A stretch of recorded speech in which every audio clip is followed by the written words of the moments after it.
என்னடா மகனே என்ன பண்ணிட்டு இருக்க? ஒன்றும் இல்லைப்பா, நாளைக்கு எலெக்ஷனில் நான் வர ஃபர்ஸ்ட் டைம் ஓட்டு போட போகிறேன். அதான் யாருக்கு ஓட்டு போடலாம், நம்ம தொகுதியில் எந்தெந்த கேண்டிடேட்ஸ் நிற்கிறாங்க, இதுக்கு முன்னாடி நம்ம தொகுதிக்கு அந்த கேண்டிடேட்ஸ்லாம் என்ன பண்ணியிருக்காங்க அப்படின்னு ரிசர்ச் பண்ணிட்டு இருக்கேன்ப்பா.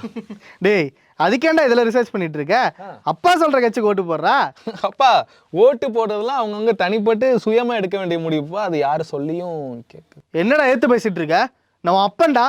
சி, அம்மா எப்படி தான் சமாளிக்கிறாங்களோ. என்னடா அது ஒன்றும் இல்லைப்பா, நீங்கள் ஒரு நல்ல அப்பானா என்ன பண்ணியிருக்கணும், டே மகனே உனக்கு 18 வயசு ஆயிடுச்சுடா, இனிமேல் வர்ற எல்லா எலெக்ஷன்லையும் நீ தவறாமல் ஓட்டு போடணும். ஏன்னா நீ அது இந்தியாவுக்கு செய்ய வேண்டிய முக்கியமான கடமை. உன்னோட ஒரு ஓட்டுக்கு அவ்வளோ வேல்யூ இருக்குது. அந்த வேல்யூவான ஓட்டை நீ ஜெயிக்கிற கட்சிக்கு தான் போடுறேன், நம்ம ஆளுங்களுக்கு தான் போடுறேன்னு இல்லாமல் நம்ம தொகுதிக்கு யார் நல்லது பண்ணுவாங்களோ அவங்கள நீ சுயமாக சிந்திச்சு சரியாக தேர்ந்தெடுக்கணும். அது மட்டும் இல்லாமல் உன்னோட ஃப்ரெண்ட்ஸையும் நீ ஓட்டு போடுறதுக்கு என்கரேஜ் பண்ணணும். அப்படிங்கிறதுலாம் நீங்கள் தானப்பா சொல்லி கொடுத்துருக்கணும். ஆனால் நீங்கள் அப்படி எதுவும் பண்ணலையப்பா.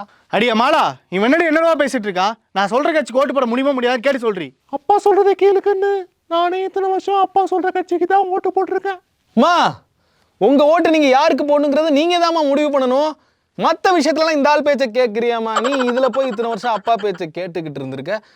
நாம யாருக்கு ஓட்டு போடணுங்கிறத நாம தாங்க முடிவு பண்ணணும். அது மட்டும் இல்லாமல் வீட்டில் சொல்கிறாங்க, அப்பா சொல்கிறாங்க, அவங்க சொல்கிறப்ப அப்படியான்னு கேட்டுக்கோங்க. ஓட்டிங் பூத்தில் வந்து நம்மளை யாரும் பார்க்க போகிறது இல்லை. அதனால ஒரு தனிப்பட்ட மனுஷனா நாம யாருக்கு ஓட்டு போடணுங்கிறத கண்டிப்பாக நாம தான் தேர்ந்தெடுக்கணும். ஏன்னா வாக்குரிமைங்கிறது நம்மளுடைய கடமை மட்டும் இல்லை, அது நம்மளுடைய உரிமை.